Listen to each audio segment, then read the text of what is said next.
Football's back. I get those goosebumps every time you come around, yeah. You ease my mind, you make everything feel fine. Worry about those times, I'm way too numb, yeah. It's way too dumb, yeah. I get those goosebumps every time I need the hype, throw that to the side, yeah. I get those goosebumps every time, yeah. When you're not around, when you throw that to the side, yeah. I get those goosebumps every time, yeah. 713 through the 21, yeah, I'm riding. Why they on me? Why they on me? I'm flying, sipping low key. I'm sipping low key and honest, find a rider. I get those goosebumps every time you come around, yeah. You ease my mind, you make everything feel fine.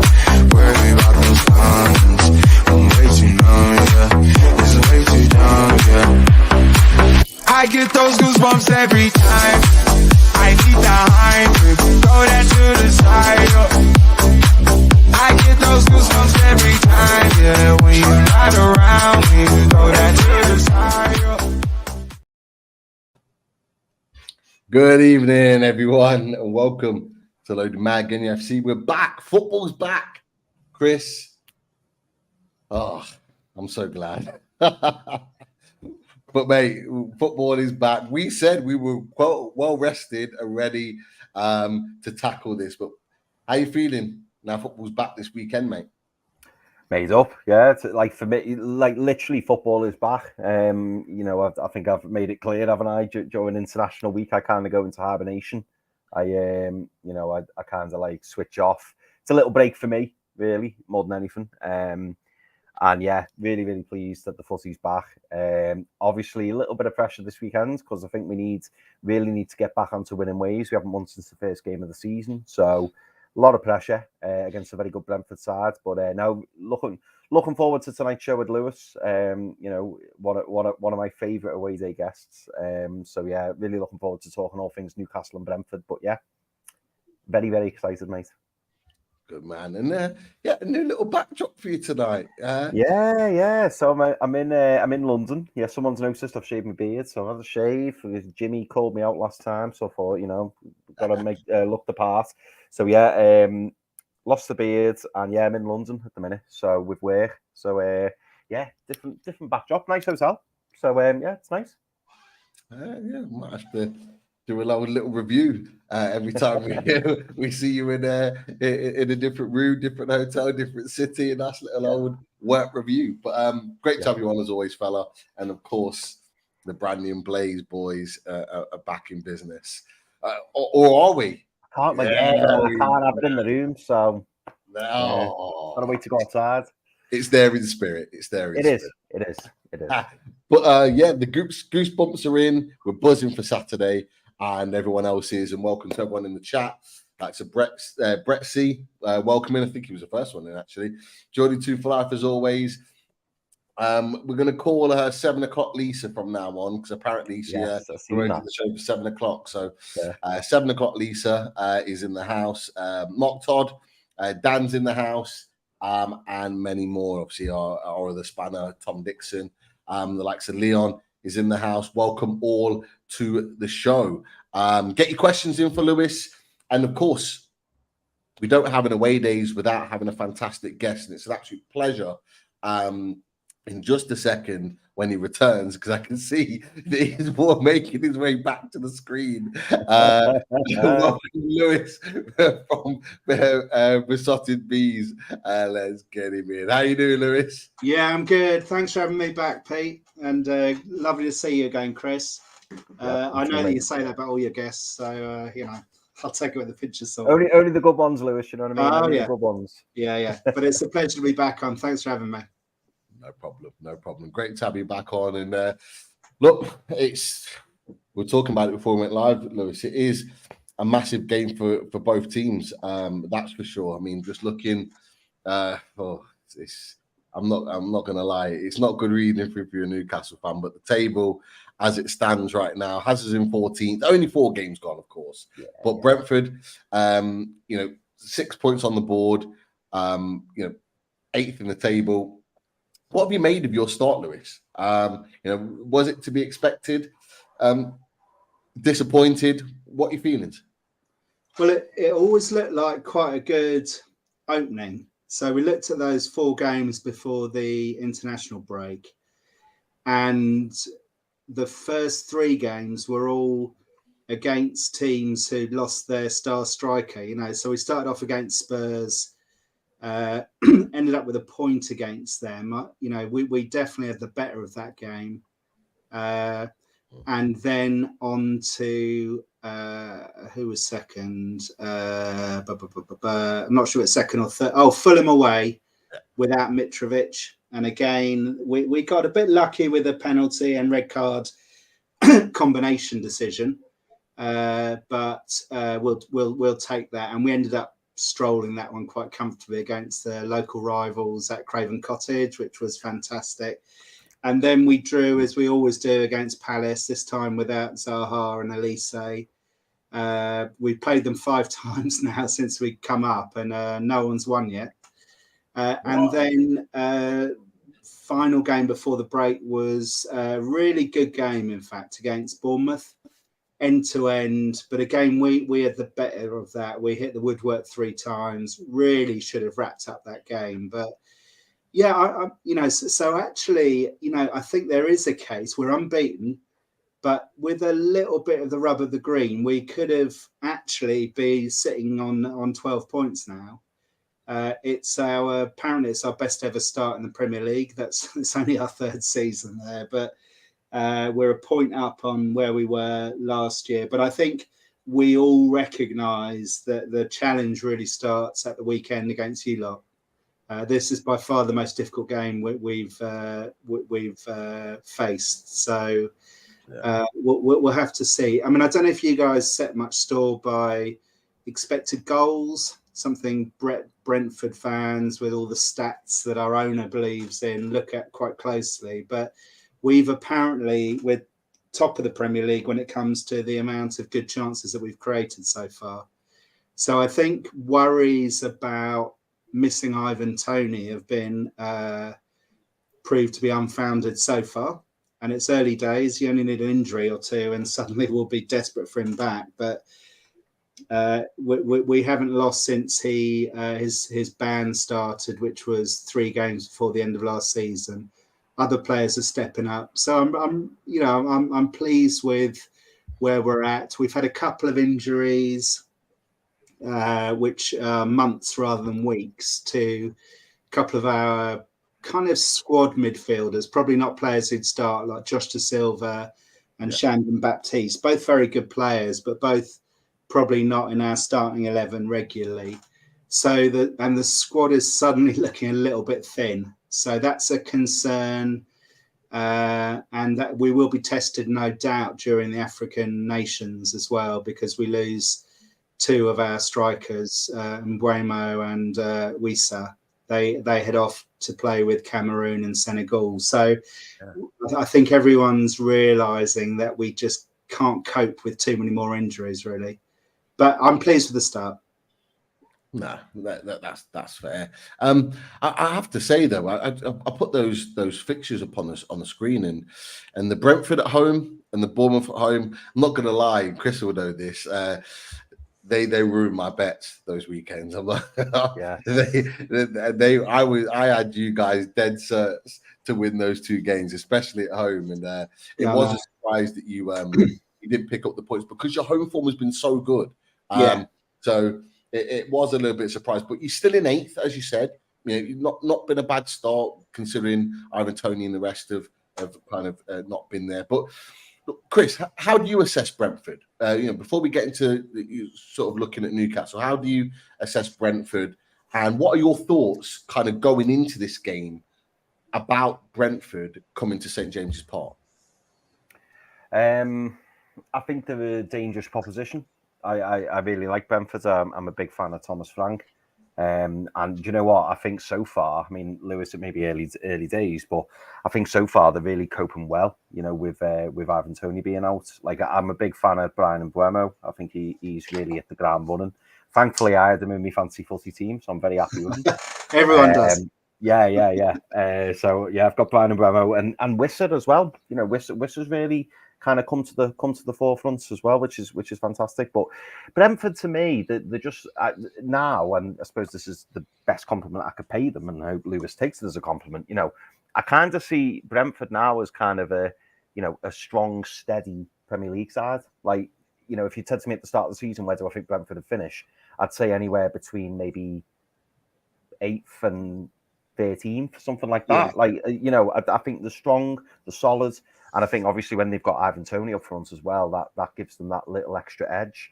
But yeah, it's not going to be an easy game.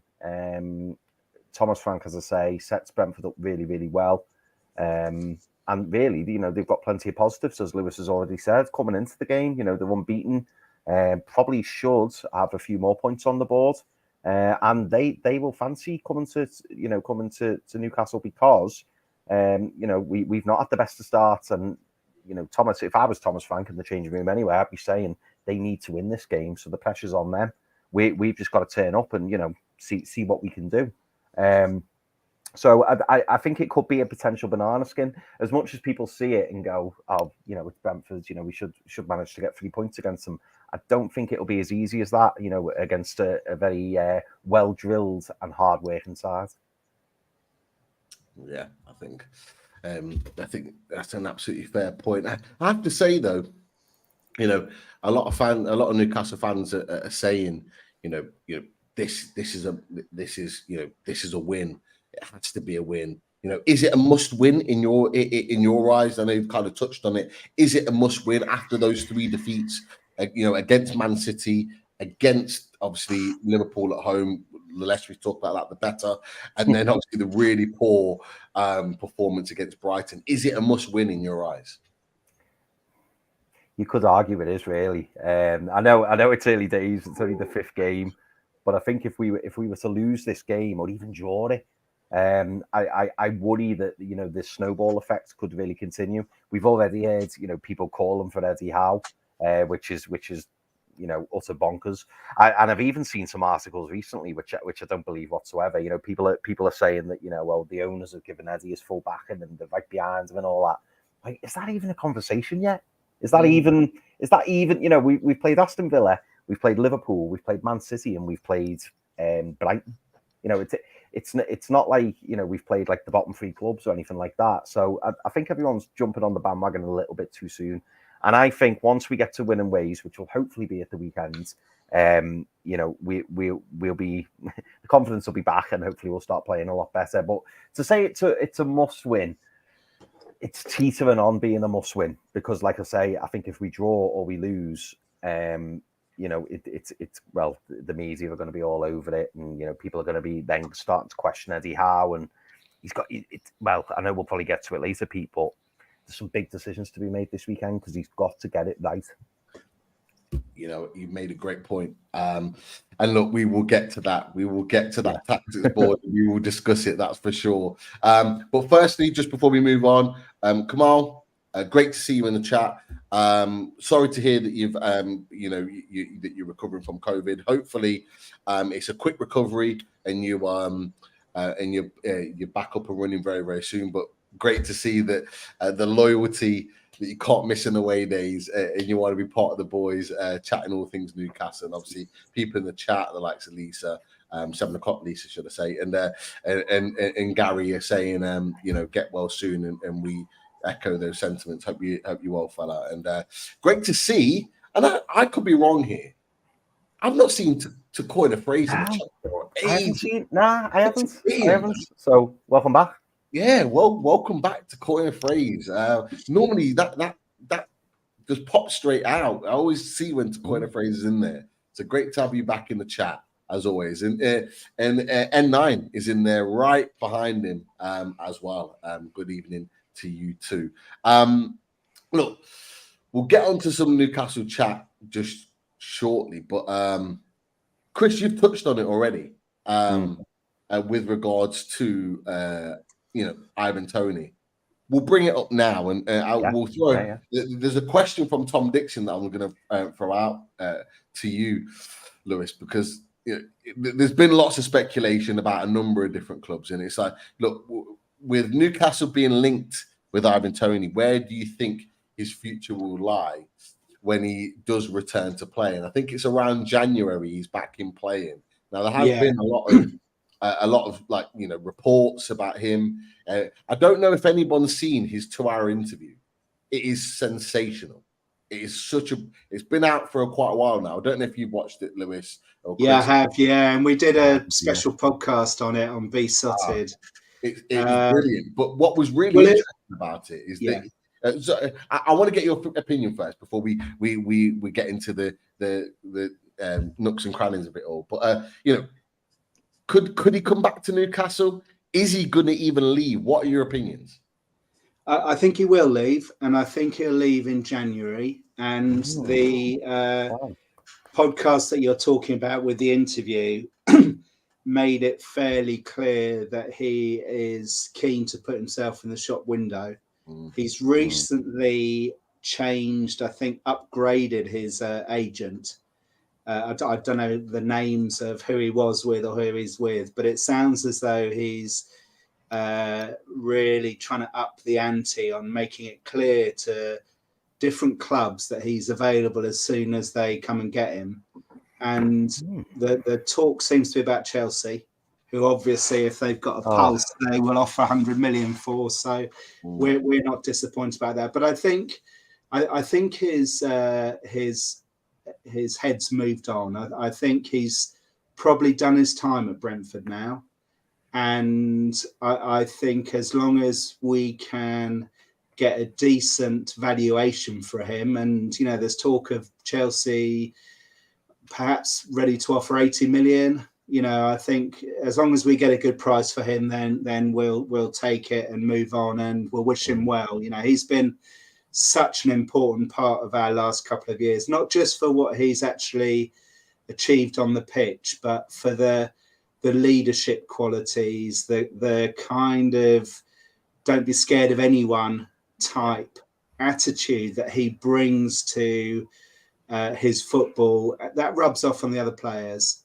But I think the time probably has come now for him to move on. And I think we're as well equipped as we're going to be to cope with life without him. And in a way, while we wish he was in the squad and in the first 11 at the moment, we're getting a good glimpse of life without him, and we're coping okay. Just back to Wissa, who Chris mentioned.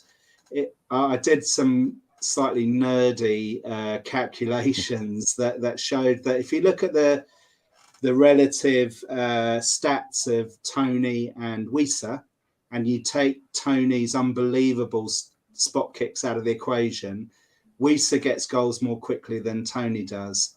He may not contribute as much in terms of holding the ball up and so on, but here's a proper finisher, you know, and I think we're playing better football this season without Ivan. There we go. So that's maybe an answer for Leon. Absolutely love Wissa. Love the guy. He's electric, and he's arguably even a better finisher than Ivan Toney, and those two are so far ahead of anyone else at the club in terms of finishing. Brian Mbeumo being a good example of someone who is capable of missing from half a yard. Wissa is pretty clinical and just seems to be getting better and better, and he's benefiting from having more minutes than he used to. He was last season, he'd probably come on with a quarter of an hour to go, that kind of thing, you know, and now he's getting at least 70 or 80 minutes every game. And you can see the patterns of play beginning to revolve around Wissa in a way that they just didn't last season, or, you know, so got high hopes for him continuing his run of form, actually. But I would probably say, back to your question, I think Toney will probably end up at Chelsea. I'm not sure Newcastle need him. You know, I think that I'm a huge fan of Callum Wilson. I think he's just like an unbelievable player. And then you've got Isak, who's offers something really different. And I know he's maybe not been brilliant the last 2 or 3 games, but glimpses of him last season and in your first game of the season, I thought, wow, he's on a, you know, his potential is unbelievable, you know. So I'm not sure that your club needs Ivan Toney as much as some others do. I would put Man United in that category as well. I think they could do with Ivan Toney, and arguably Arsenal, but not Newcastle, not Liverpool. They're two sides that I think have got lots of options up front already. Yeah. You know what? It's an interesting one. I actually, you know what? I want to get your thoughts on this, Chris, because it's interesting what, and you've not listened to the podcast either, so you know it's interesting to see and to hear what Lewis is saying. But January, that would be a sensational move if someone was to capture him. Yeah, I've got to admit, I wasn't expecting Lewis to say that. Obviously, I've not seen the podcast, but yeah, I thought he'd come back, do his half season, and then maybe there'd be some kind of gentleman's agreement where they're like, yeah, you can go in the summer. This is the price you can go. But I completely agree with what Lewis said in terms of I don't believe Ivan Toney will be a Newcastle player come next season. I think, like Lewis, I think it will probably be Man United or maybe even Tottenham, because you know Man United have just signed Højlund, but Tottenham are currently now playing Son through the middle, and I know they've got Richarlison, but whether or not he's an out-and-out striker, I don't know. But I just think Tottenham could very easily attract someone like Toney and say, "Listen, come and play with James Maddison." Do you know what I mean? And he'll be putting the ball on the end of the toe. Yeah, he's in London. I could see him going somewhere like Tottenham, and it'd be a hell of a replacement for Kane as well. But yeah, as long as Brentford got good money for him, I can see why you're not feeling too down about it, Lewis. Because as I say, in Mbeumo, Vissa, they've come in and they've done a really good job. And what's if you were to sell Ivan Toney for what 60, 70, 80 million north maybe, then you could. There are some good players out there for decent money that you could maybe prize away. And I've said this on this channel loads of times, by the way, Lewis, just to get your hopes up. Pete and I and the other lads, Rich and Daz, have also discussed it. I'm not wholly convinced that Callum Wilson will be here for very much longer, because like you've just already said, you can't bring in Ivan Toney and have Ivan Toney, Alexander Isak, and Callum Wilson. No. You just can't. Now, if the new owners want to bring in a new striker, a new central forward to kind of pair up with with Alexander Isak, that would mean that maybe they cash in on Callum Wilson. So I'm not ruling it out, Lewis. Don't want to get your hopes up, but the spanner I'll throw in the works is that he's quite openly said he's a Liverpool fan, which surprised me. I'm not going to lie, but he also spent a lot of time talking about Arsenal. Yeah, that was noticeable. I agree. Yeah, that surprised me. And I'm looking at Arsenal, I'm thinking the Arsenal fans don't really rate Nketiah. And Gabriel Jesus, although he's come from a highly reputable club in Man City, hasn't really done the business there. And I'm not sure whether Arsenal might pull the trigger and go, you know what, let's get a proper number 9 striker that can play down the middle and feed off. And look, in that Arsenal team, wow, like he could be an absolute machine.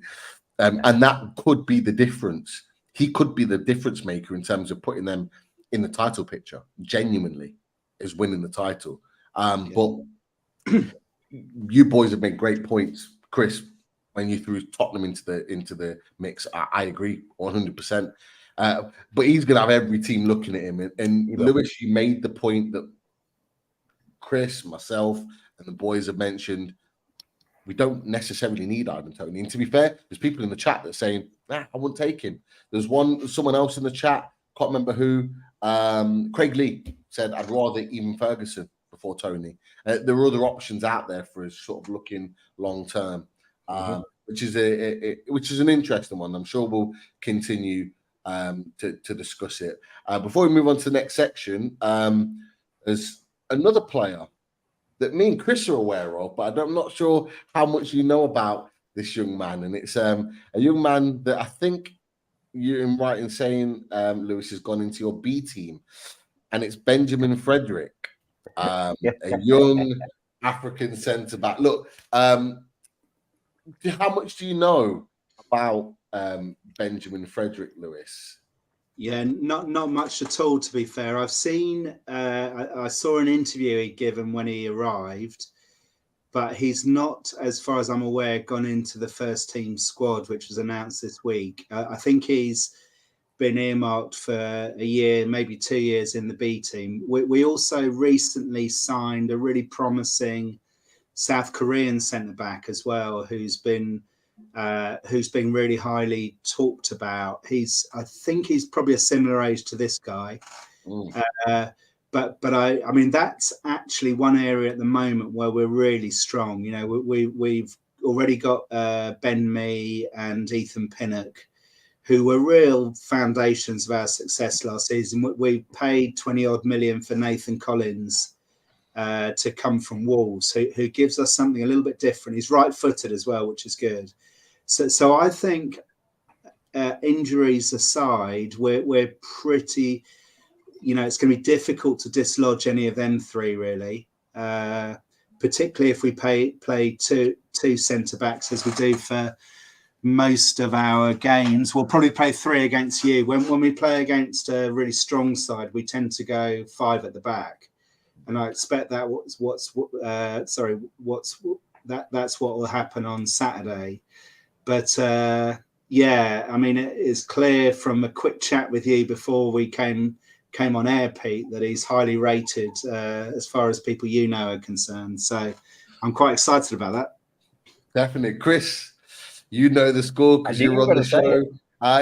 We were always going to talk about it, weren't we? Because I think it was actually you that made us aware, because you saw it on socials when it was picked up by Antonio Mango, a friend of the channel. Chris, talk to us. Benjamin Frederick.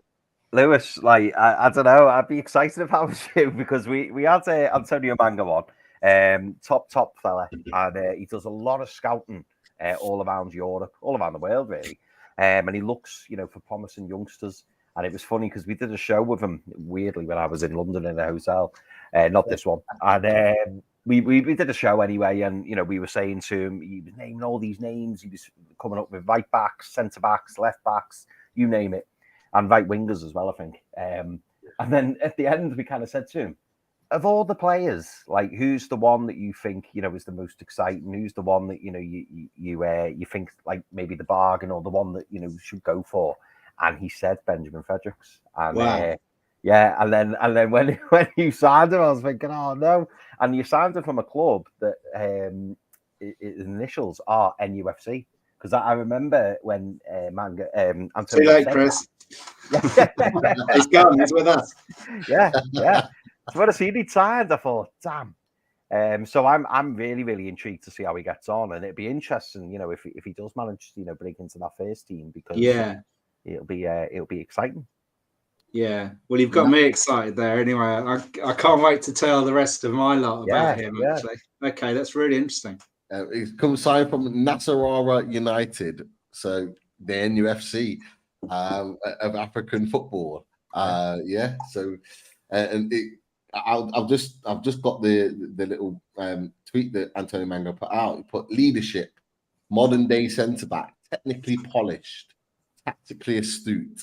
They're just some of the words that Antonio Mango has labelled your new signing. So it'll be interesting to see his career develop. That's for sure. But that'll be an interesting signing. But look, let's talk about Newcastle.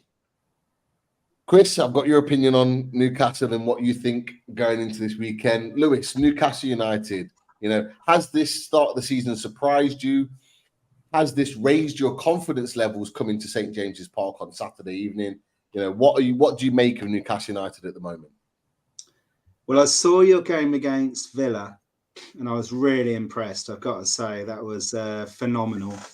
But I also saw the Liverpool game where I thought you guys were really on top until they went down to 10, and then kind of you lost your way a little bit, really, and somehow Liverpool seemed to get a new lease of life. So I couldn't, you know, I thought if the game had gone on longer, I think Liverpool probably have scored, you know, the gap might have widened, you know. And then Brighton, I thought, you know, we're clearly the better side. I mean, Brighton, I have to say, keep on getting underestimated by people. They were the best team we played last season. Possibly only yourselves at your place comes close to how good they were. We ended up drawing with Brighton 3-3, but they were the best attacking side we saw last season. So I think, you shouldn't be too disheartened by that particular result. They are a seriously good side, and they got even better under De Zerba. I'm glad. I mean, I do have a soft spot for Newcastle, as you know, but I'm glad that you're coming into this on a poor run of form. I'm hoping you've also got one eye on your European game during the week, and I'll be very pleased if you rest certain players. I'm also delighted you've no longer got San Maximin as well, because he's destroyed us time and time again in the last couple of years. So that's a relief that he's gone. I think, do you know what? When I looked at the fixture list, I thought, we're going to get spanked up at your place like we did last season. That was embarrassing. But I'm much more optimistic now, and I think we might come away with something. I'm not sure we'll win, but I think we'll run you really close, I think. Interesting. Well, one player who I've seen, who I was impressed by, who I liked at his previous club as well, is Anthony Gordon. He looked as though he's settled in quicker than maybe one or two other players, So he's, if he's on form, he can be a real danger, actually. But I don't think he'll destroy us in the way that San Maximin has done. Yeah, he's a very different type of player, isn't he, Chris? But we can't deny that he's had a really good start to the season. Do you see him being the difference maker? Do you see him continuing his good form? Although he didn't have the best games against Brighton, but he has been good at St. James's Park, really, in the 2 games he's played, hasn't he? Yeah, I mean, we need someone like him to step up, don't we? I think, well, to be fair, we need a few players to step up because over the past couple of games, there's been a few poor performances, and I think that's been the problem. When you've got 2, 3, 4, 5 players who aren't quite at it, that is a bit of a concern. And Anthony Gordon, you could argue of everybody that he's probably been our best player so far this season. I know, as I say, I know we're only 4 games in, but he's probably been the shining light within the squad, I'd say. And I back him, to kind of continue that form because I particularly want him to do well, not just because he's a Scouser, but because I still keep getting stick off all my glue mates telling me that we've spent far too much money on him and he's not very good and what a waste of money. And so I'm just hoping Anthony Gordon has a really good season. But no, the signs are promising, and I think hopefully he retains his place in the team, whether that be on the left or the right, which again I know we're probably going to talk about later, Pete. But yeah, as long as he's in the starting 11 and he's fit and firing, then I think he'll have a good performance, and as you say, especially at home. Definitely. Any other players that you're worried about, Lewis, from a Newcastle perspective? Most of them, really, to be honest. I like your Italian midfielder. He's looked really good, I think, at times. Yeah. I think both your front two, I suspect you might just play one of them, but they are in different ways a real threat, I think. I was glad to see Nick Pope dropped a couple of clangers the other day, because I think he's one of the best, if not he's right up there with the best keepers in the Premier League. Trippier is quality.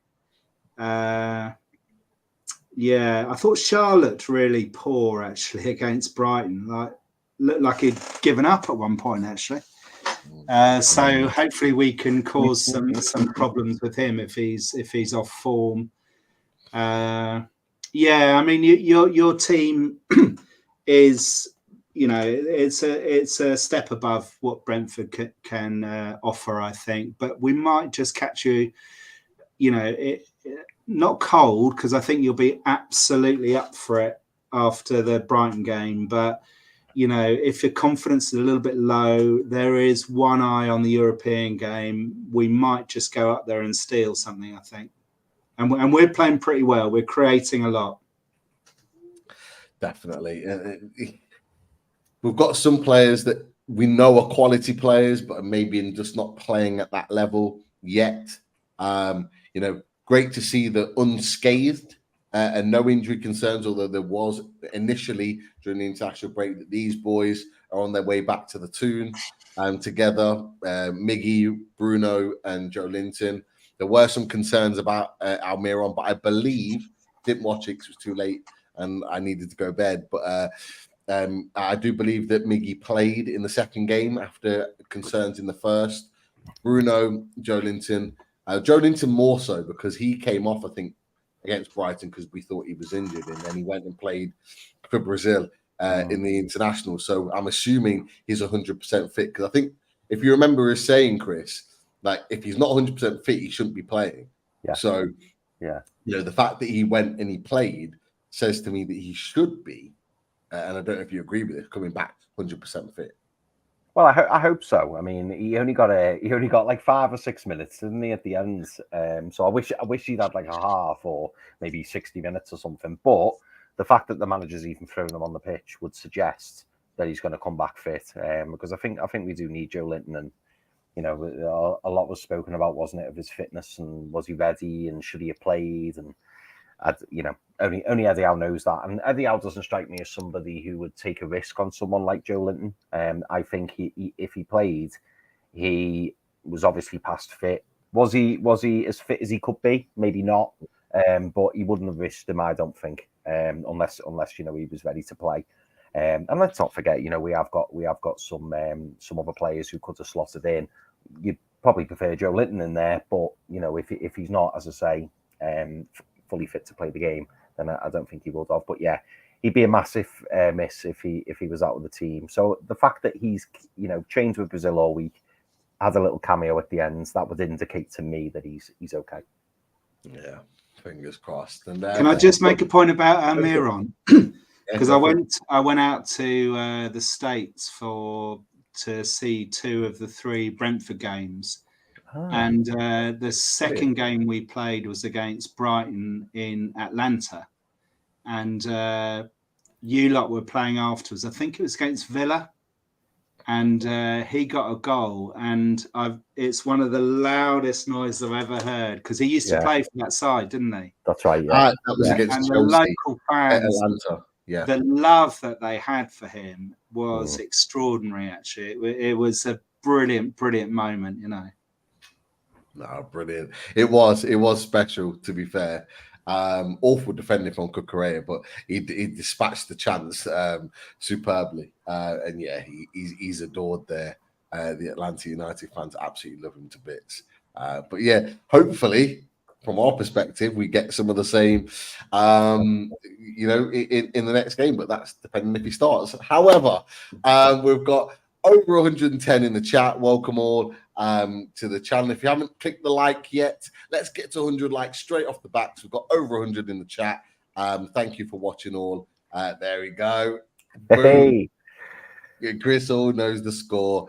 Thank you all. Hit that like and subscribe to the channel. We're moving nicely towards that 7K and beyond. As well as that, if you haven't become a member because we do have a new member, I believe. We do. Andy is a regular on the channel, in the chat as well. A good friend. And Dunil, thank you for becoming our Loaded Mag Ultra.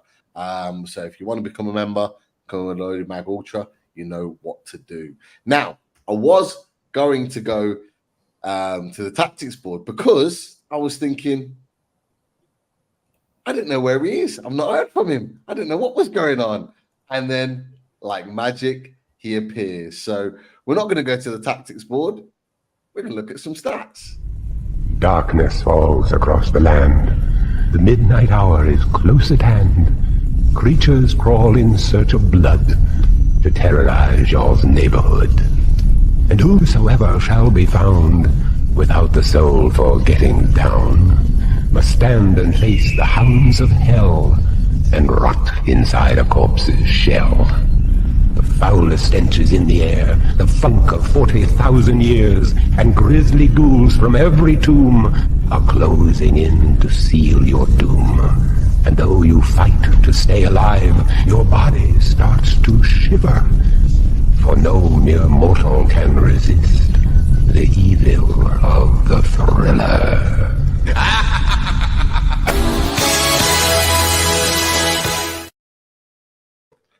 Evening, lads. How are you? Lewis just looked confused that whole way. Hi, Keith. How you doing? Hi, how are you doing, Lewis? Good to see you. Good to see you again, mate. Great to have you back on, Keith. International break's over. We're back to business. How are you, my friend? How are things? And what have you got for us this week? Well, I've got a load of stats, but I'll just say this international breaks left us a bit disorientated. I don't know about yourselves, just sort of finding my feet again. It sort of feels a bit like Christmas and New Year again, but now we're going back to the football, so that's good, the domestic football. I've got a load of stats here. I've got some head-to-head stats, some manager stats, some player stats here, focusing on players, rounding off with some general, and then I've got a couple of extra stats here, which I'll try not to go a bit too gloomy, but a little bit more analysis on Newcastle's bad start of the season at the end, albeit in context again, it's been a tough start with the actual fixtures that the computer clearly got wrong and gave us some tough fixtures to start our season with. So I'll make a start. Newcastle's all-time record in this fixture: played 16, won 11, drawn 1, and lost 4. So quite a good record for Newcastle in this fixture historically. Record at home as well, against Brentford: played 9, won 7, drawn 1, and lost 1. Newcastle are unbeaten in their last 8 meetings against with Brentford, 7 wins and 1 draw in the league, it has to be said. Brentford obviously getting the win in the cup a few years ago. They've scored 24 goals in games going back to 92-93 season. Before losing to Brentford in the Carabao Cup in 2020, Newcastle hadn't lost a league game at all to Brentford since 1948, where they lost 1-0 at Griffin Park. Newcastle have scored more goals in this fixture than Brentford. They've scored 36 to Brentford's 21. Moving on to managers, Eddie Howe, really good record here against Brentford. Managed 9 games, 5 wins, 2 draws, and 2 defeats. Thomas Frank, his record against Newcastle, managed 5 games, 1 win, 1 draw, and 3 defeats. Moving on to players, Callum Wilson, he's scored 2 in his past 4 Premier League games, and he's also scored 1 goal and has 2 goal scoring assists in games against Brentford. Brian Bueno, he has scored 4 goals in 4 Premier League games this season for Brentford. Very much a danger man, and not really missing Ivan Toney by the looks of things already, given the start they've made, really, because last season it was by a clear distance. Ivan Toney was the top goal scorer at Brentford. Some general stats here: Newcastle have now lost 3 Premier League games in a row for the first time since April 2022. It took them 24 league games last season to lose their 3rd match, compared to 4 games this season. Brentford have lost just 1 of their last 18 Premier League home games, 8 wins and 9 draws. So really good form at their ground, their community stadium in Brentford. They're unbeaten in their last 7. They've won 3 and drawn 4. However, Brentford have conceded 2 goals in 2 of their 3 home league games so far this season, after keeping clean sheets in the last 2 games last season. Brentford, since Brentford's first season in the Premier League, only Brighton and Man City have scored more goals in 90th minute or beyond in the Premier League than Brentford. So Brighton and Man City have got 13 in the 90th minute or beyond, and Brentford have got 12 goals. So it shows you that Brentford keep going to the end. There's a sort of like a never say die spirit there at Brentford, certainly. Newcastle have won 7 of their past league games, which I've touched on earlier with Brentford, and have got that great run. But Newcastle have lost 3 league games, and they haven't lost 4 league games in a row since 2021, when Steve Bruce was the manager. A certain favourite for the Island manager's job, it has to be said. That's so bad. Sorry, Keith, that is so bad. If Hold they on, even what? point to him, that's a joke. He's the Yeah, hold favourite. on. What? He's the He's favourite. he wants to be, he bear wants to in be the new mind- Jack Charlton. Bearing in mind, I've been out of the loop from 7:30 this morning. Literally just got back in time for this show. You're telling me that Steve Bruce is favourite for what job? Republic of Island job. Ireland. Surely no. It just I want honestly, to it see beggars Dash's belief if reaction he to gets that. that. I want to see Dash's reaction to that. Jesus Christ. he's got Bruce all over again. Jesus. Is that true? Honestly, is that Yeah. really true? I've Two seen- I've to seen it 1 before. on. So Yeah, he's 2 ahead to 1. again.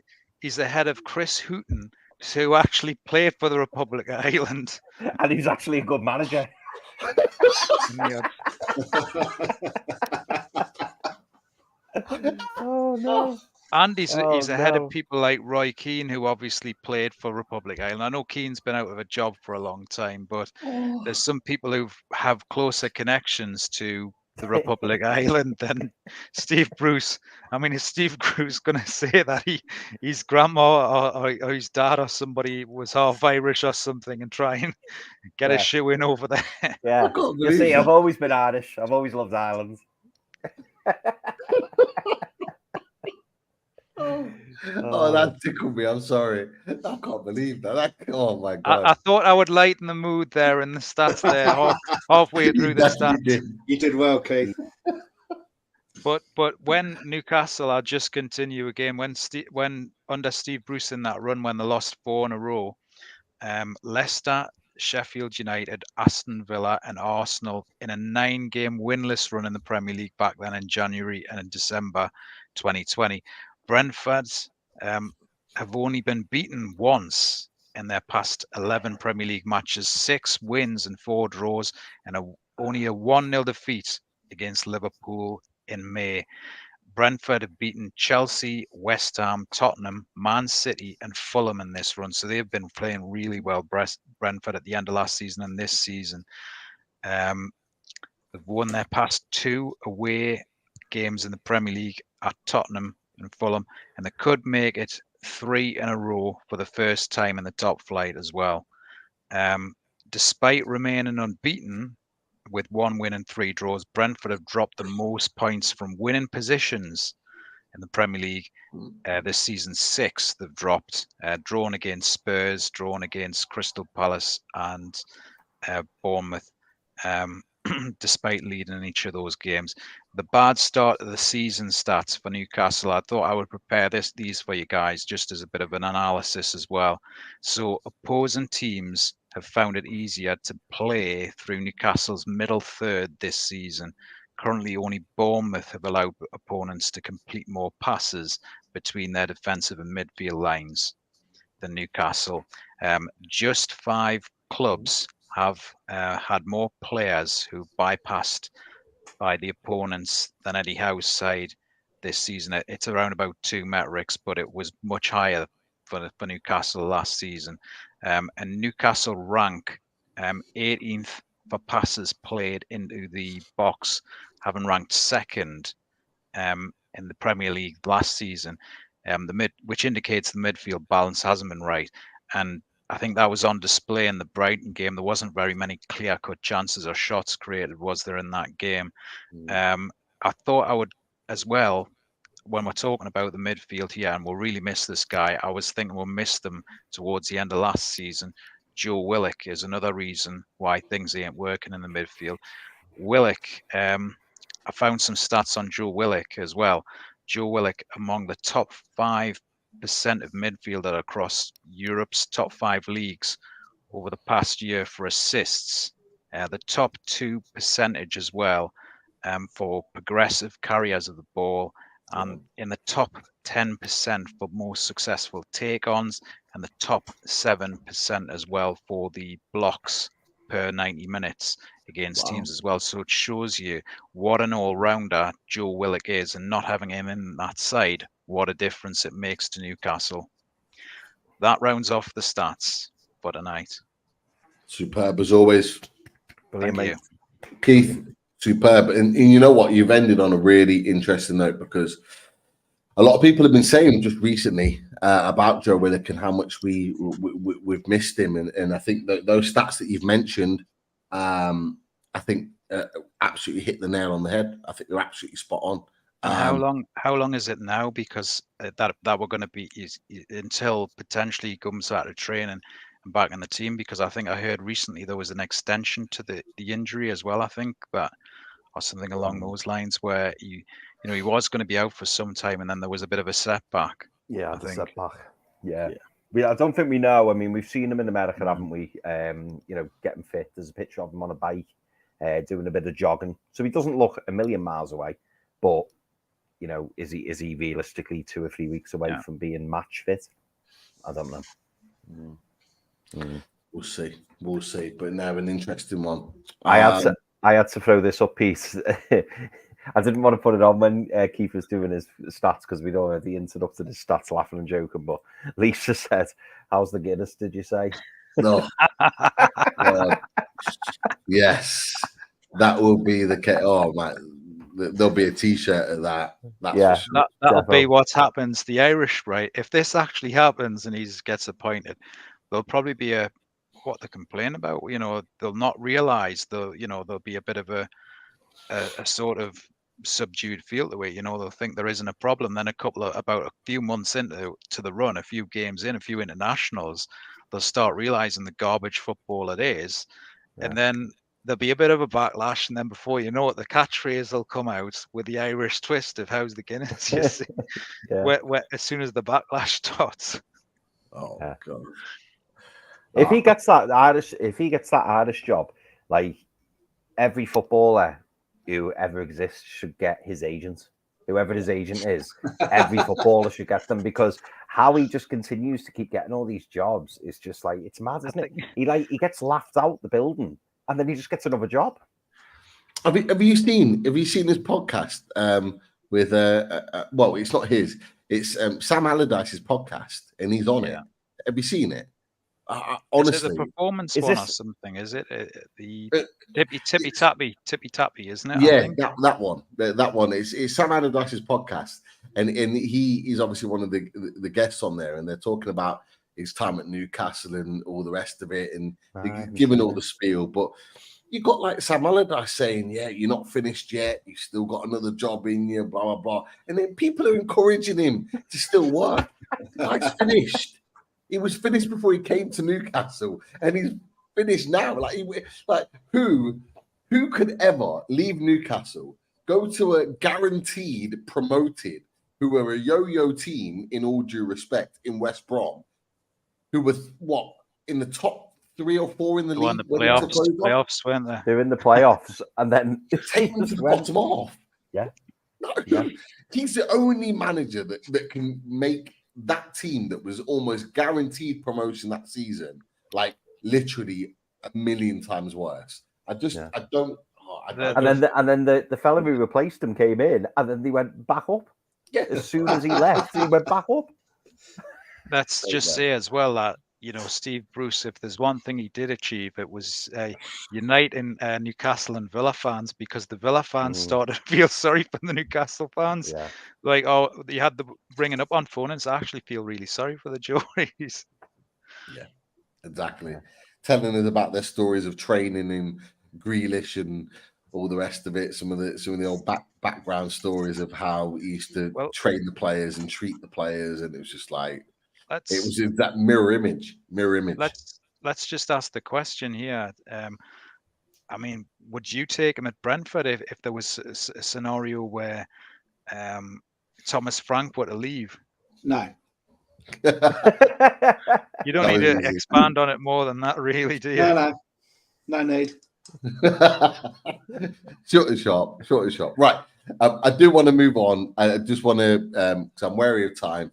I do want to have a look at the tactics board and get your guys' opinion on the lineup. So I'm going to shoot up on to here. And should have the tactics board on the screen there. Now, we could go and start with Brentford. So I imagine I've got your squad here. I imagine I've got all the players here. How is your team going to look? Now, I do think you messaged me earlier, but I've not had a chance to pop them onto the screen. So how do you think you're going to set up your team, starting with the goalkeeper? Yeah, it'll be Flecken in goal. Okay. Who's done well for us so far. Actually, obviously, we've got a big gap there with David Raya moving on, but he's really impressed. And then we've got, I think we'll go 3 centre backs. On the left will be Ben Mee. Just bear with me 1 second. I need to make sure that it appears with their name. Ben Mee. Yeah. Did you say left back? No, left of 3 centre backs. Okay. Yeah. Pinnock in the middle. And then on the right will be Nathan Collins, I think. Sorry, like right of the 3. Yes, yeah. Then you got 2 wide players. Our player of the season so far, Rico Henry on the left as wing back.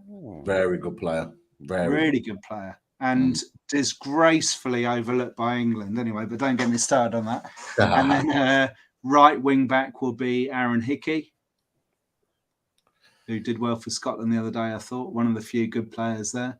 And then midfield, in the middle, you've got Norgard. Who's in the dead centre? Yeah. And then to the right, you've got probably on the right will be Vitaly Janelt, who's kind of a defensive midfielder, really. Yeah, he'll probably play, he'll be around there somewhere. And then on the left, you've got Jensen, Matthias Jensen, one of our more creative players.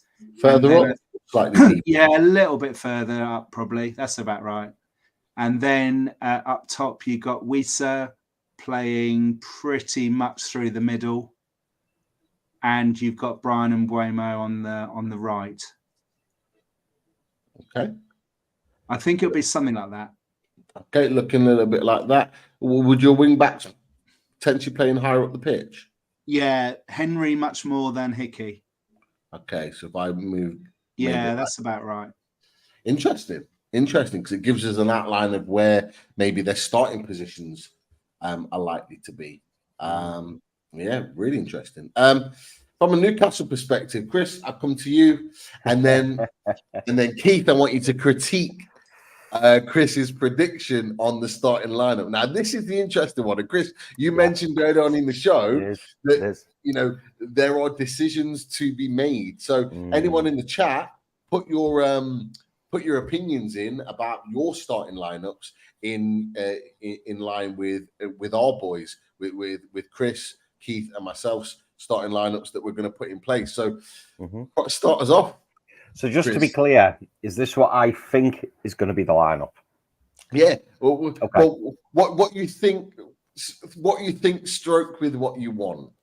You can talk about what you might want, but still put on what you think is going to happen. Yeah. So I've got to put up what I think is going to be as close to the starting 11 on the weekend. Yeah. Okay. So we'll start with Nick Pope in goal. Okay, standard practice. Hold on, one second. Just pour in the brandy. Just getting myself ready. That's all. Nick Pope in goal. Go for it, mate. Right, nice easy one. So we'll do Trippier right back. Yeah, hold on. Just pouring the Coke. I apologise. I'm sorry. No, you're fine. Leaking it in there. Trippier. Oh, it starts getting tricky now. Okay, I'm going to say Fabian Schär. Yeah. Big Fab. God. I'm going to say Sven Botman. I think Sven Botman will be back. Big Sven. We need him back. Yeah, we do. I think, we've seen him on the bike, didn't we? I think we put a social media post out with him, looking like he's getting back to fitness. So I think Sven Botman will be back. Now it gets tricky. Now it gets tricky. Oh. Do you know what? I'm going to go with me gut. I'm going to go with me gut. And I also believe this is the correct information, the correct decision. And I can see you looking for the left backs there, Pete. I'm going to say Lewis Hall. He's got it. He's got to throw him in at some point. He really, really has to. And against a very energetic Aaron Hickey there at right wing back, if we go like for like, I think now is the time to unleash Lewis Hall. Now the midfield's going to be interesting as well. So I think in there was some news today as well, wasn't there, about Sean Longstaff? Sean Longstaff put a tweet out saying he's ready for the weekend, and I just thought, is that a little hint? I've not seen that. I didn't know. Yeah, he's put a message out saying he's ready and a picture of him training. So I just wondered if that was him. Mark Pearson has just put in the chat, according to the Chronicle, Botman's declared himself fit. Yeah, I think he's fit. I've not seen anything today, so I'm just going off what other people are saying. But that obviously confirms your thoughts in that. But so what are you going at? Midfield three? I imagine you go for the three. Yes, same formation, definitely. I think. See, I really don't want to see Bruno in the 6, but I think he's going to be. I think it'll be Bruno in the 6. Okay. I think it will be Sean Longstaff on the right centre midfield. And I think it will be Joe Linton on the left side of midfield, because I'm not wholly convinced that Sandro Tonali's fit. And I think if there's any element of doubt because of the game on Tuesday, I think that he's just getting rested. He'll make sure he's right for that game. I don't think they'll risk him if he's not fully there. So that is what I think will be the midfield and the defence.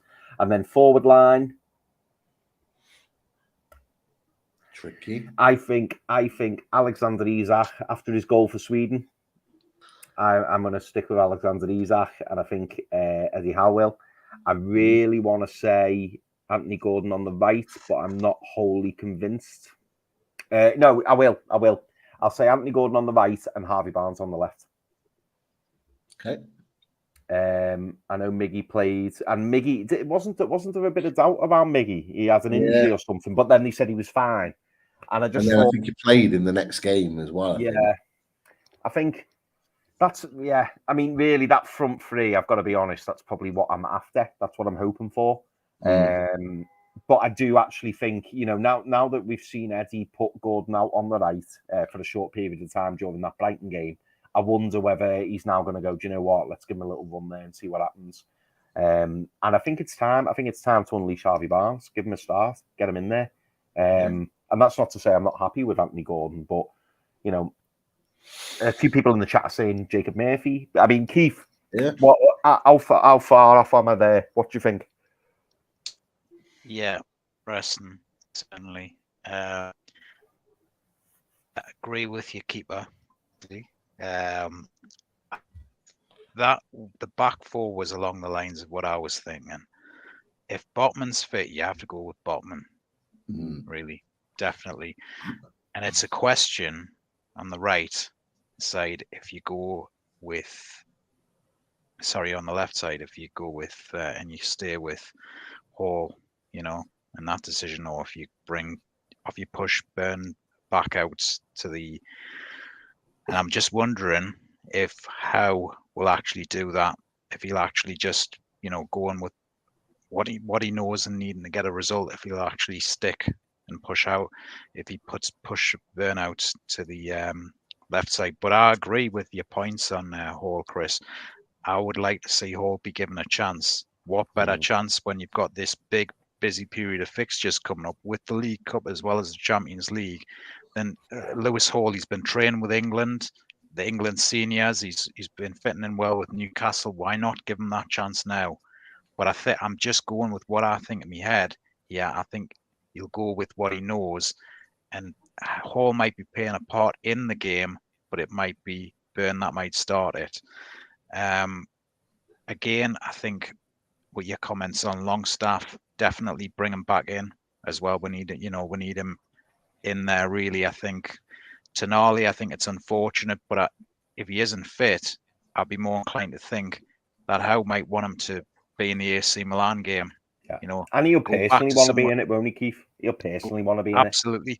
If he's got the chance of the two and he's not quite there, he'll not want to take the risk himself, I think. I think he'll want to go back to the San Siro with a chance in the Champions League under the lights midweek. So I think Longstaff, he'll just bring that bit more stability to the midfield. Let's roll the dice. Let's try and go back to where we were last season and strengthen that midfield and just settle it down a little bit, because at the minute it wasn't gelling. So why not just roll that dice and just see if we can go back to where we were last season? What have we got to lose here? So, yep, agree with the midfield three. Again, your strikers, I would include Gordon.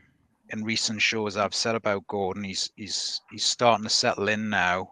So, and he's starting to produce that end product. The energy's there. You can't, for me, he's in form. You can't really take him out that side. I would like to see Barnes as well make that start. He did on the first game of the season, and in the pre-season friendlies he was producing. I think he's one of those where he could be one of those players where it's maybe not an idea if you're chasing a game to try and bring him on, like against the Liverpool game. It just didn't quite work. There were a few things mistimed there, so maybe it's best just to start him and then maybe make the substitute later on. If you want to make the substitute, maybe bring Jake Murphy on and late on in the game, as opposed to bringing Barnes on as a sub. But again, I think we're going to be having this decision headache as well all season about Isak and Wilson, because Wilson came on when the game had gone and there was nothing, and he still managed to get a consolation down at Brighton. Yeah. And I've always liked Callum Wilson, and it's tough, but it might just be Isak that shades it at the moment, as you say, for the Sweden international goal. What are you thinking, Pete? Well, how far off do you reckon? I mean, is that roughly what you'd pick, or is there a couple of changes you'd make? I wouldn't. The back five is the back five. If Botman's fit, which is what we expect him to be, that would be the team that I would go for. Lewis Hall needs to be thrown in. I think this is a perfect game for Lewis Hall to come into at St. James's Park. Under the lights, it is a great opportunity, and he's played in big games before at Chelsea and played very, very well. So I've got no issue with him not being able to perform like sort of under the lights with the scrutiny and the cameras on him. The midfield three, I would say yes, because I've got a feeling that Eddie Howe is going to try and save Sandro Tonali for the San Siro. I think he's going to want to save him for Tuesday night at the San Siro, going back to his hometown club, or certainly give him as much time as possible if the muscle concern is what we expect it to be. So I do expect him to rest him. And like you said, I've not seen it, but if Longstaff's coming out and tweeting, I'm ready for this weekend, he must have been given the green light. And we have to remember, he hasn't been on international duty. So Eddie Howe's been able to work with him, get his fitness up, get him working and ready back up to, because let's face it, when he's come off the bench, he hasn't looked fit. He hasn't looked back to himself like he was last season. But this is his opportunity. And I bet Eddie Howe's been saying to him over the last 2 weeks, this is your chance to prove that you should be starting for Newcastle United. Sandro Tonali is coming and playing really well. But I think this is a real test for Longstaff. The only question mark I have about the front line is Alexander Isak. Now, he's my number one striker. He's the guy that I want playing for Newcastle United as first choice striker. However, very similar to Sandro Tonali, I have a feeling that Eddie Howe might want to save him for the San Siro against AC Milan. And therefore, with Wilson not really playing any minutes for England, fit and firing, trained, fully fit. I do stick with my idea that I said on the masterclass show, that I think this is the perfect opportunity. If you're going to rotate the squad, give Wilson an opportunity, because I would start Isak against AC Milan. There's no question about it. And when you've got two very, very good strikers, this is the perfect opportunity for Wilson. We talked about it. Yeah. Keith mentioned it on his stats that he scores goals against Brentford. It would be the opportune moment to rotate the squad, in my opinion. And I'm looking at Gordon on the right-hand side, and I'm thinking, what better way than bringing Miguel Almiron on after 60, 70 minutes when Ben Mee potentially is starting to tire. He's not the quickest of defenders. He's a very good defender, but not the quickest. And you've got someone that you can run the channels, that can ping the ball down, Trippier pinging the ball down the wing, and having Miguel Almiron running at you with his pace and his ability and his trickery late on in games. He did it against Wolves last season, if you remember.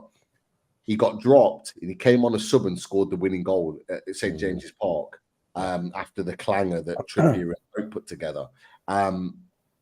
So I'm of the mindset of Gordon starting right, Miggy coming on and trying to make a difference with his pace in the last stages of the game. Harvey Barnes needs to start. You don't pay 38 million for a left winger and you don't start him. I would be shocked if he doesn't start this game, in my opinion. But Isak is the big question mark for me. I probably would go with Wilson with the mindset of Isak is the starter for our Champions League campaign. I don't know what you guys think about that. That makes sense. It does. It does. And a few people have been calling for Wilson as well, haven't they? You know, saying that he deserves a crack. And at the end of the day, as harsh as it sounds, if, you know, your main man isn't scoring goals, then, you know, you should give an opportunity to, you know, the other main man, if you like, to go and prove his point and see if he can, you know, come on and make it, come in and make an impact, should I say. I mean, Keith, do you think, do you get what Pete's saying in terms of yeah, totally Wilson agree with starting? that. Yeah, I'm inclined to agree with that. I see the point about the European danger, certainly for AC Milan. If you're playing somebody who's got that little bit extra, you know, that quality class that Isak has, and he's been doing it on as well for Sweden. I think Wilson, as I say, I've always been a fan of Wilson. I think he's sort of goals per minutes ratio has got to be right up there, you know, because he hasn't been starting games, but he did it last season. He came on against Spurs and got a goal. Fair enough, Spurs were beaten, but he was coming on late in games and he was still scoring goals. He got the 2 goals against Everton, including a screamer. Everybody was talking about Isak's individual involvement in the 4th goal, but the goal before that was just out of this world, I thought, from Wilson. So he's got that quality as well. And I think, you know, to come on against Brighton and still get that goal out of nothing, you know, I can definitely see the reasoning behind certainly either this game or the next weekend. You start with Wilson and you rotate your strikers because we do have the quality in that area. So I think we can afford to, between games, alternate games. I think we're going to afford to start both in individual games on their own.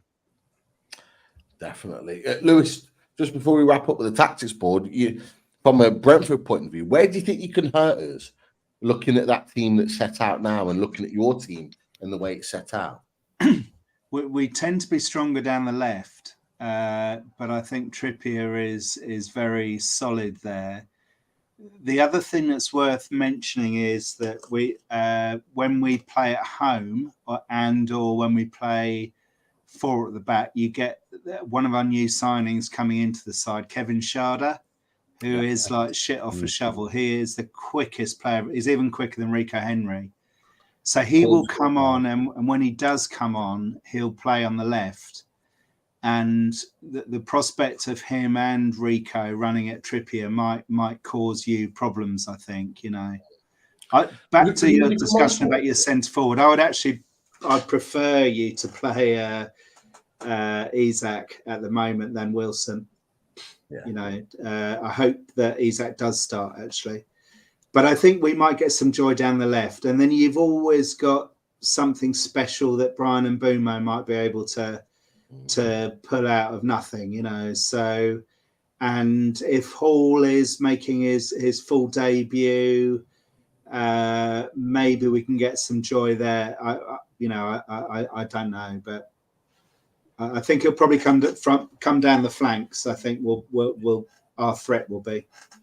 Definitely, it'll be if look, and Brian and Bremo, I actually really rate him. I think he's a super talented player.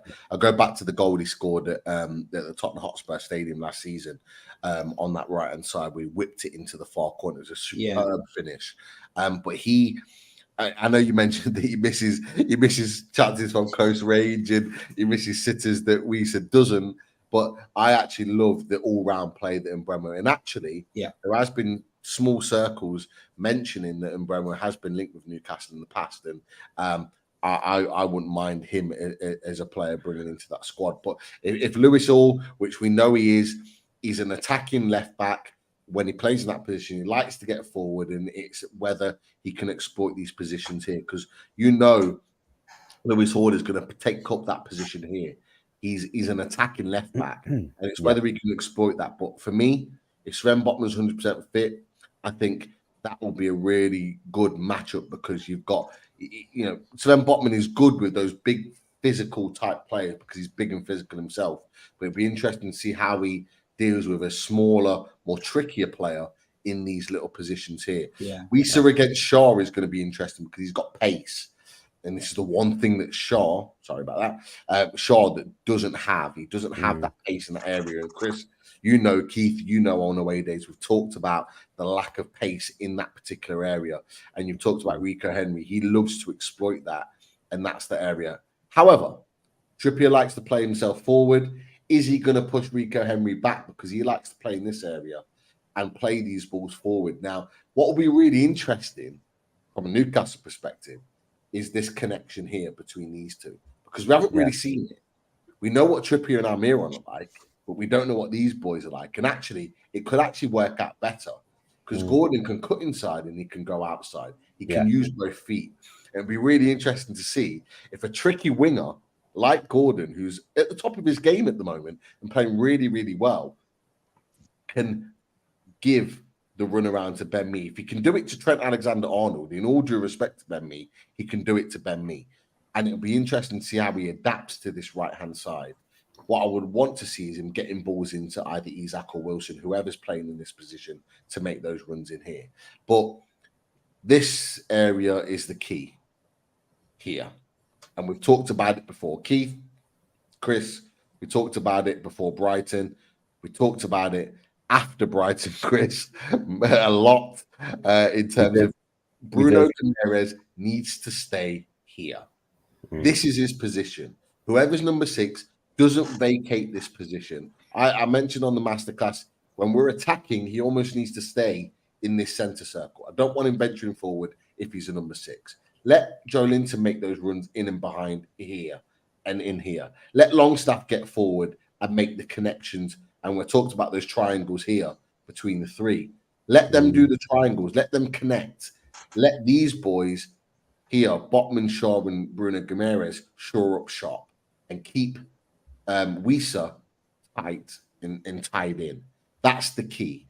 And then whoever we've got, I think you're right in what you're saying, Lewis, because if we had a Wilson up here, he would be very much touch tight to Pinnock. It would be a battle of physicality, which Wilson loves. And I think he could potentially get the beating of Pinnock. However, Pinnock isn't the same Pinnock that played at St. James's Park last season, because he'd only just come back from a series. It was awful. Yeah, he was. But Pinnock is a very good defender.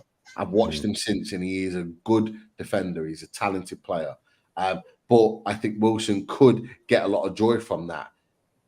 But bringing Isak on late on into the game to work the channels and pull the likes of Pinnock away could be the difference. It's an interesting one. There's a lot of variables on how it can work. I just think, for me, we need to get this man on the board as much as possible, because I think there's a goal in there for him, or more. And I think against someone like Nathan Collins, who is a big physical player, if he pulls him left and right, and this is what I want to see from Harvey Barnes, I want him to use. He was quite predictable against Liverpool. He kept cutting in on the right hand side, and it was kept getting picked up by Liverpool. I want him to see. It's a little bit what I said to you, Chris, against with Alan Saint-Maximin. He needs to rotate his ability to cut in and go on his left, and then cut in on his right. He needs to keep the defender guessing. Yeah. That's the thing that I want to see from Harvey when he gets the ball. The ball. I want him to be able to mix up his game a little bit, to keep Nathan Collins guessing. Because I think if he keeps him guessing, he'll get the better of him. And all we want him to do is cut it on that right hand side. Because if he gets a sniff of goal, he's going to work the keeper. It's as simple as that. But it's an interesting setup. It really, really is. And it makes for a really, really kind of intriguing game in how it's going to come about. But anything from you boys, any of you, before we kind of switch off the tactics board and hit back? I had a very, very quick question, Pete, just to ask you about. I just wanted your opinion, and Keith as well, and Lewis, feel free to jump in. With potentially Sean Longstaff playing on the right side of midfield. Now, we spoke last game, didn't we, against Brighton about we spoke about Bruno venturing forward and he's leaving a gap.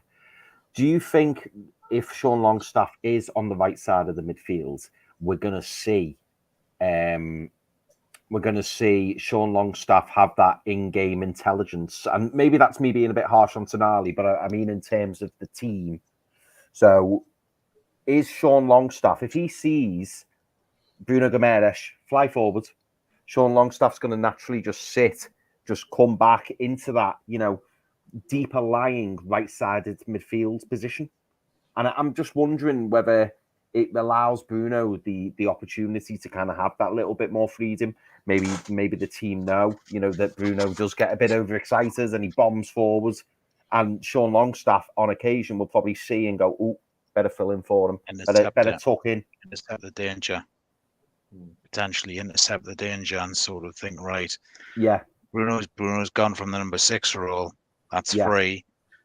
Somebody needs to get back there. I better get back there first." This is what I mean, Keith. This is what I mean. I just wonder better in because tandem, don't they, Chris? I think. Yeah, they play together a lot more.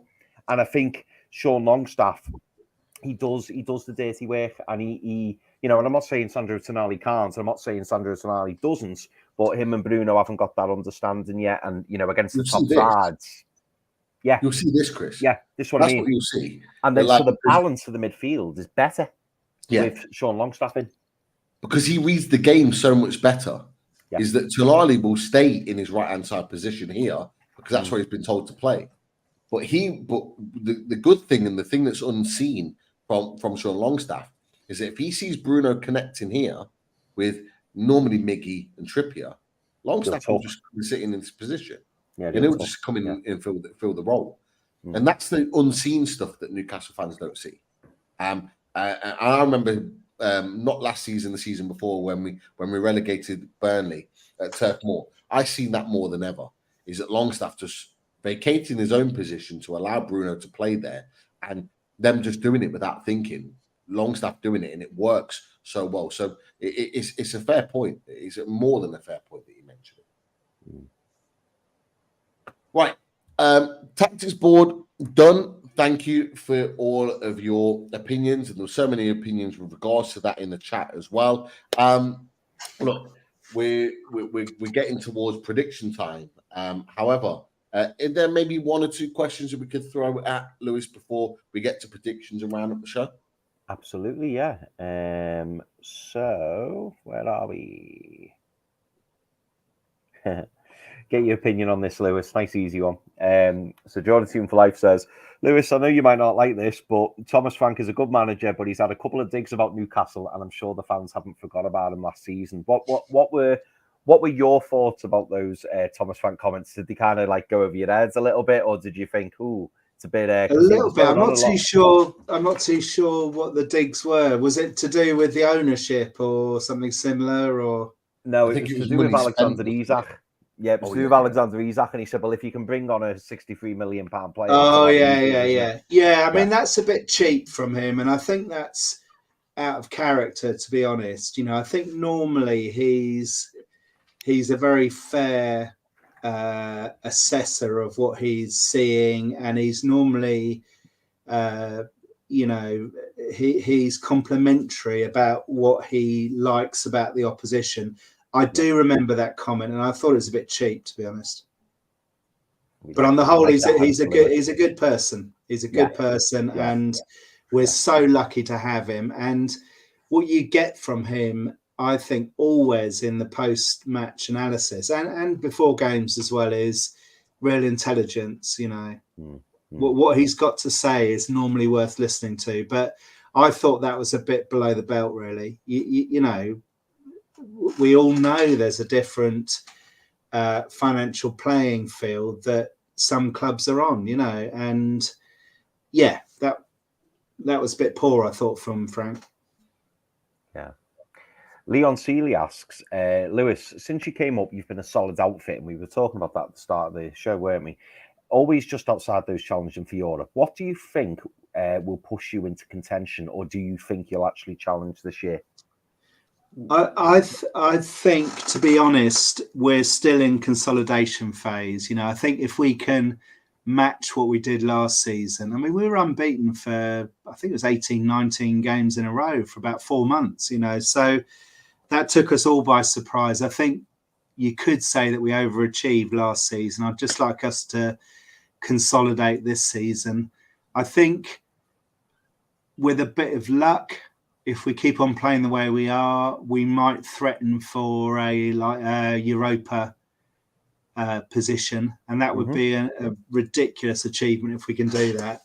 There's a couple of places in the squad, in the first 11 that I think we could perhaps try and upgrade. I think Jan Elt, you know, absolute brilliant player, but there's a better version of him out there somewhere, probably a more creative version of him. And when we play 4-3-3, I think we would ideally want more to come off the bench to really influence the game. At the moment, as I've said, you know, when we're playing with 2 up front, we've got Sharda to come on, and he is a game changer if he gets it right, but he's a bit random at the moment. So there are positions in the team which are not top half of the Premier League at the moment. So there's probably only a couple, but then it's about really getting better players in the wider squad, because I think we are vulnerable to, if we have an injury crisis, we're going to feel it in a way that a club who's challenging for, let's say, Champions League just wouldn't allow to happen. We just haven't got we haven't been here long enough yet, I think. Yeah, I think that's a fair assessment. Definitely. And that's all for the questions. Top man, Chris, as always. Now it's prediction time. So we're going to get our predictions. Of course, Chris, as a Newcastle representative, we're going to start with you. What do you think it's going to be on Saturday evening? I'm going to go 2-1 Newcastle.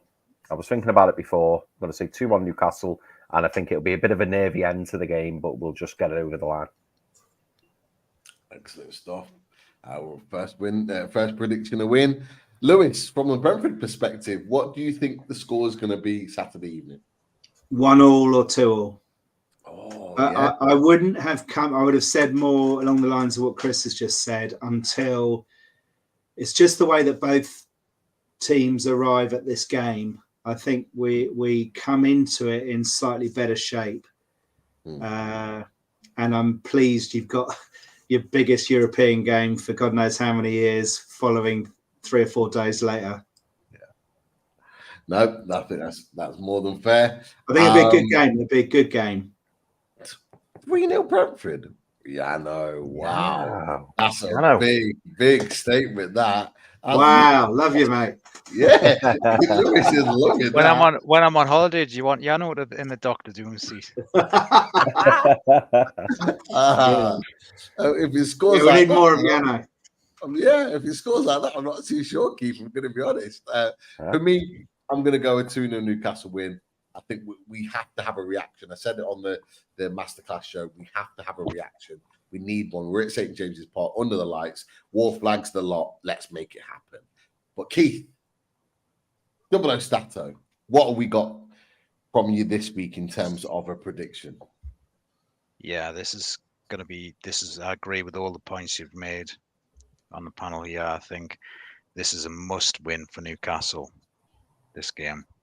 Really, they've got to change the season here. I'm just not sure they can. Not yet, because I just can't see Newcastle keeping a clean sheet. I think there will be goals in it. This is going to be an entertaining game. It's going to be a thrilling game. Certainly, I think the club will be G'd up. The team will be G'd up with what happened. I think they've had 2 weeks to focus on that, 2 weeks to get away from that. And I think it's going to be an interesting game. I think it'll be thrilling. I think Newcastle will end their losing streak. And I think this will be the score. Someone said in the chat before, he's picking a Desmond. He's having a Desmond. Because as well, Brentford themselves have had 2 2-2s already this season as well. Yeah.